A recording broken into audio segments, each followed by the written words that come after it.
Hello friends, welcome UPSC preparation only channel में आपका स्वागत है। फ्रेंड्स, आज के इस वीडियो में हम लोग बात करेंगे एफसीआरए अमेंडमेंट बिल 2026 के बारे में।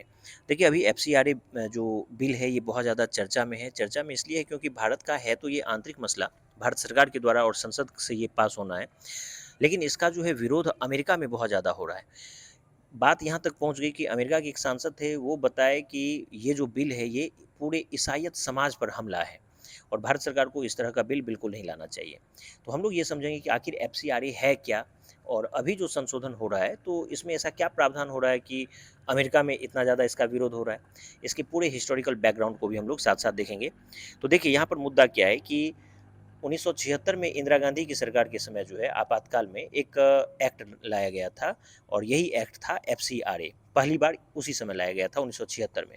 और उस एक्ट में ये प्रावधान किया गया था कि विदेशी स्रोत से भारत के किसी एनजीओ में अगर कोई पैसा भेजा जाता है तो उसको सही तरीके से खर्च किया जाता है कि नहीं, उसी स्रोत पे उसी क्षेत्र में उसको खर्च किया जाता है कि नहीं जिस मकसद से उसको भेजा गया है। मान के चलिए पर्यावरण के क्षेत्र में पर्यावरण बचाने के लिए अगर पैसा भेजा गया है या शिक्षा के क्षेत्र में पैसा भेजा गया है या मान के चलिए गरीबी दूर करने के लिए पैसा भेजा गया, तो जिस पर्पस से उस पैसे को भेजा गया है क्या उस पर्पस पर खर्च हो रहा है कि नहीं, इसी की जांच पड़ताल करने के लिए, उसकी निगरानी बनाए रखने के लिए जो है इस एक्ट को लाया गया था। क्योंकि भारत में इसका आपको पता है कि बहुत ज़्यादा मिसयूज भी होता है उन सारे पैसों का। कई बार सरकार को जो है अस्थिर करने के लिए उसका इस्तेमाल होता है। कई बार उस फंड का यूज़ बहुत सारे धरना प्रदर्शन करने में उसका यूज़ कर दिया जाता है। सरकार की किसी विकास करने वाला जो कोई प्रोजेक्ट है, उस प्रोजेक्ट को बाधा पहुँचाने के लिए, उसको रोकने के मकसद से भी जो है इस फंड का इस्तेमाल हो जाता है, उसका मिसयूज़ कर दिया जाता है। तो इस मिसयूज़ को रोकने के लिए ये ज़रूरी है कि सरकार ये निगरानी बनाए रखे कि जो पैसा भारत आ रहा है उसका उसी मकसद पर खर्च हो जिस पर वो भेजा गया है, उसका मिसयूज़ ना हो। तो पहली बार 1976 में इंदिरा गांधी के समय ये एक्ट लाया गया था। बाद में 2010 में जो है उस एक्ट को ख़त्म करके, समाप्त करके एक नया एक्ट लाया गया। उस नए एक्ट से काफ़ी कुछ बदला और बाद में उसमें 2020 में फिर संशोधन किया गया और संशोधन के बाद और भी ज़्यादा निगरानी को मजबूत किया गया और अब 2026 में फिर से इसमें कुछ संशोधन किया जा रहा है। तो अभी जो एफसीआरए जो अमेंडमेंट बिल है, ये 2010 के एक्ट में ही संशोधन वाला ये बिल है और इस बिल के माध्यम से कुछ-कुछ और बदलाव किया जा रहा है, जिसका अमेरिका में बहुत ज़्यादा विरोध हो रहा है। तो देखिए, मुद्दा क्या है, चर्चा में यही है मुद्दा कि हाल ही में foreign contribution regulation amendment bill 2026 चर्चा में है। इस विधेयक के कुछ प्रावधानों पर अमेरिका के कुछ सांसदों तथा अंतर्राष्ट्रीय मानवाधिकार एवं धार्मिक संगठनों ने आपत्ति जताई है। दूसरी ओर भारत सरकार का कहना है कि यह संशोधन केवल विदेशी धन के उपयोग में पारदर्शिता बढ़ाने और राष्ट्रीय सुरक्षा को मजबूत करने के उद्देश्य से लाया गया है। इसलिए यह विषय वर्तमान घटनाओं के साथ-साथ भारतीय राज्य व्यवस्था से भी जुड़ता है और आंतरिक सुरक्षा दोनों के दृष्टिकोण से ये टॉपिक जो है आपके लिए इम्पोर्टेंट है। अब देखिए, एफसीआरए क्या है? तो foreign contribution regulation act FCRA Bharat का वह कानून है जो विदेशों से भारत में आने वाले आर्थिक योगदान यानी कि जो भी फॉरेन कंट्रीब्यूशन है उसको नियंत्रित करता है। यदि कोई विदेशी सरकार, विदेशी कंपनी, अंतर्राष्ट्रीय संस्था या विदेशी नागरिक या विदेशी एनजीओ भारत के किसी भी व्यक्ति को या संस्था को या ट्रस्ट को, गैर सरकारी संगठन यानी एनजीओ को धन देता है, तो उस धन का उपयोग किस उद्देश्य के लिए होगा और उसका लेखा-जोखा कैसे रखा जाएगा, यह सब एफसीआरए के माध्यम से नियंत्रित किया जाता है। अब देखिए, इस कानून का मूल उद्देश्य क्या है? इस कानून का मूल उद्देश्य केवल विदेशी धन को रोकना नहीं है, बल्कि यह सुनिश्चित करना है कि उस धन का उपयोग भारत की संप्रभुता, अखंडता और राष्ट्रीय सुरक्षा, लोकतांत्रिक व्यवस्था, सार्वजनिक हित और सामाजिक सद्भाव के विरुद्ध ना हो। यहाँ पर दोनों बात है। भारत सरकार के द्वारा जो ये विधेयक लाया गया जब भी कभी और अभी भी जो इसमें संशोधन किया जा रहा है, तो विदेशों से पैसा भारत ना आए ऐसा नहीं है, विदेशों से पैसा आए, बस उसका सही इस्तेमाल हो और कुछ लोगों के लिए प्रतिबंधित भी है। जैसे अभी हम लोग आगे देखेंगे, जैसे सांसद है, विधायक है, पत्रकार है, इन सब के लिए प्रतिबंधित भी है। लेकिन अगर इसका फ्लो जो है भारत की ओर हो, ऐसा नहीं कि उसको रोका जा रहा है, रोकना नहीं है, बस उसका इस्तेमाल सही जगह पर हो। अब देखिए, एफसीआरए का इतिहास हम लोग सबसे पहले देखते हैं। भारत में पहली बार इंदिरा गांधी की सरकार के समय 1976 में आपातकाल के दौरान एफसीआरए को लागू किया गया था। उस समय सरकार को आशंका थी कि विदेशी धन के माध्यम से राजनीति, चुनाव, मीडिया और सार्वजनिक जीवन को प्रभावित किया जा सकता है।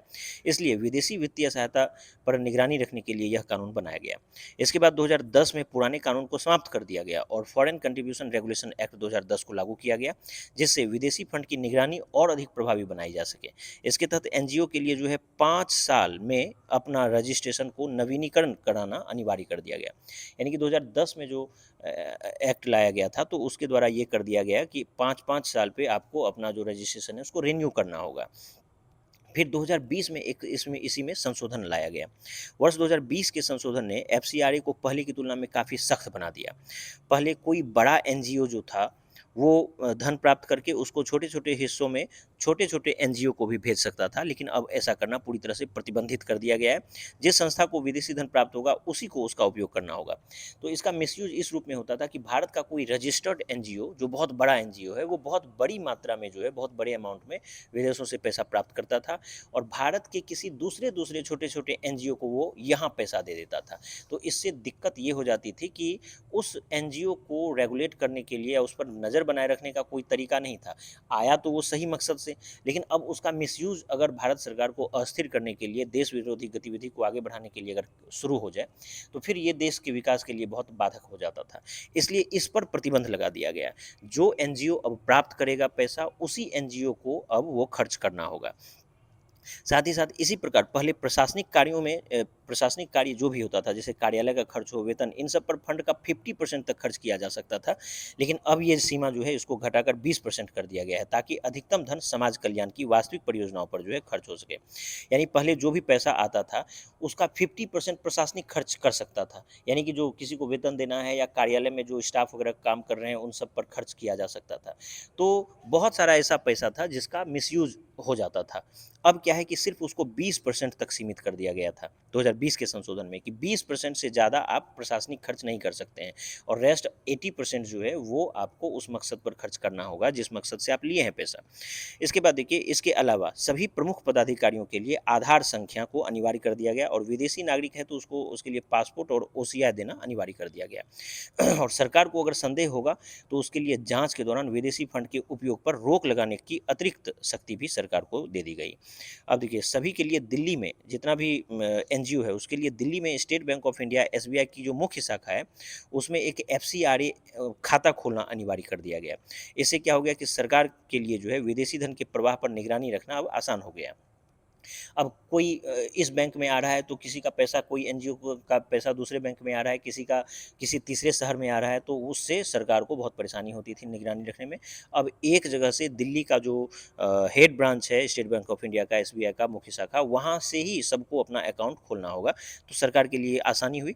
इन संशोधनों के बाद विदेशी धन के उपयोग, उसके हस्तांतरण और प्रशासनिक खर्चों पर पहले की तुलना में काफ़ी अधिक नियंत्रण स्थापित हो गया।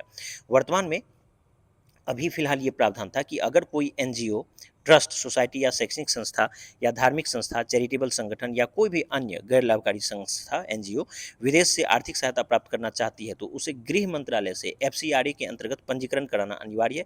यानी कि गृह मंत्रालय से उसको रजिस्ट्रेशन कराना होगा और पंजीकरण 5 साल तक ही वैध होगा, फिर उसको रिन्यू कराना होगा, जिसके बाद इसका नवीनीकरण कराना पड़ता है। साथ ही सभी विदेशी अंशदान केवल state bank of India, SBI नई दिल्ली की जो मुख्य शाखा है, उसमें खोले गए एफसीआरए खाते के ही माध्यम से प्राप्त किए जा सकते हैं। तो ये सब प्रावधान फाइनली अभी वर्तमान में है। अब देखिए, किन लोगों को विदेशों से अंशदान लेने की अनुमति नहीं है आज।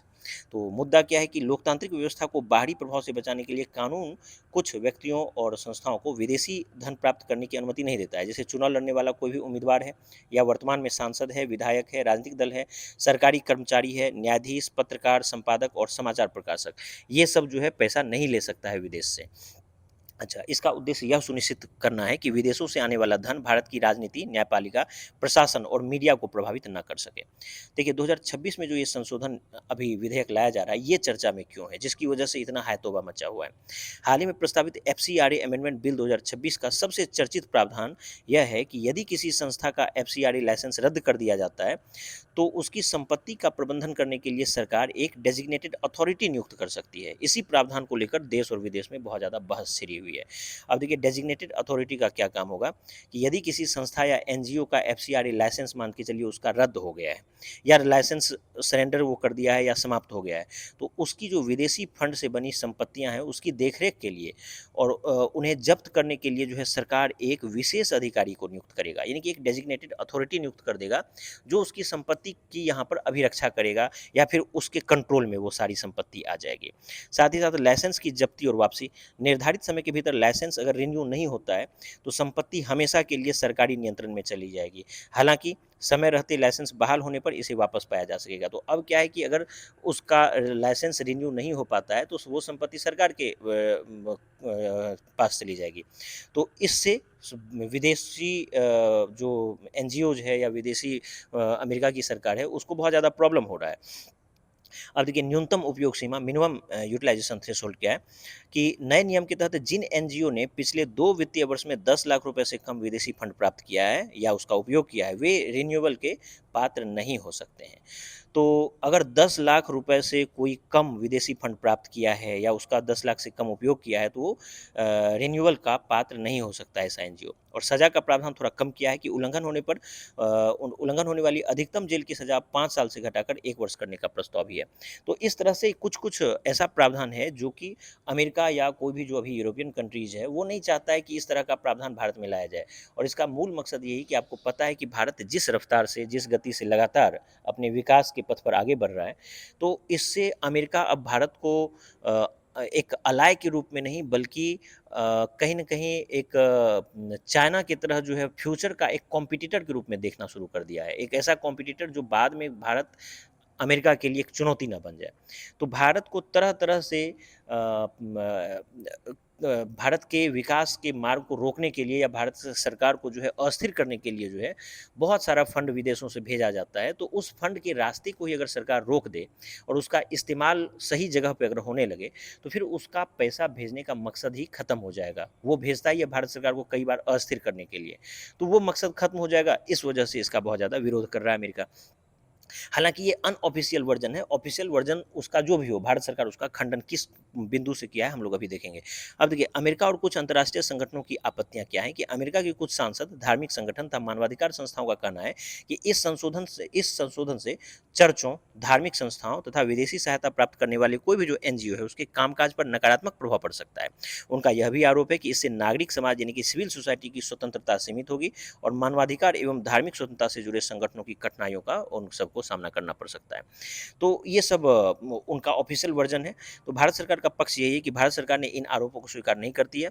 सरकार का स्पष्ट कहना है कि एफसीआरए जो है किसी विशेष धर्म, संस्था या संगठन के विरुद्ध नहीं है।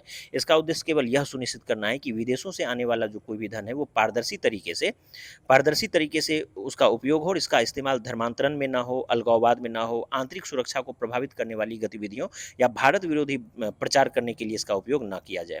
सरकार का यह भी कहना है कि विदेशी फंड का नियमन प्रत्येक संप्रभु राष्ट्र का अधिकार है और यह भारत का आंतरिक विषय है। इसमें किसी बाहरी ताकत का कोई हस्तक्षेप नहीं होना चाहिए।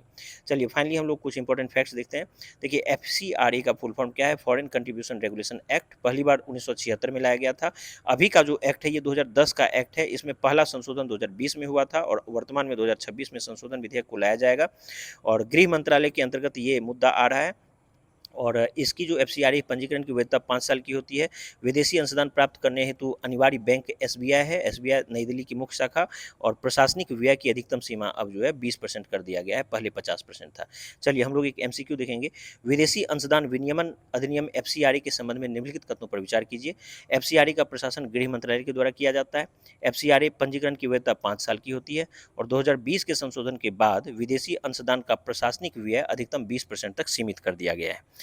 चलिए तो इस क्वेश्चन का आप लोग जवाब दीजिए और उम्मीद करता हूँ ये वीडियो आप सबको पसंद आया होगा। धन्यवाद।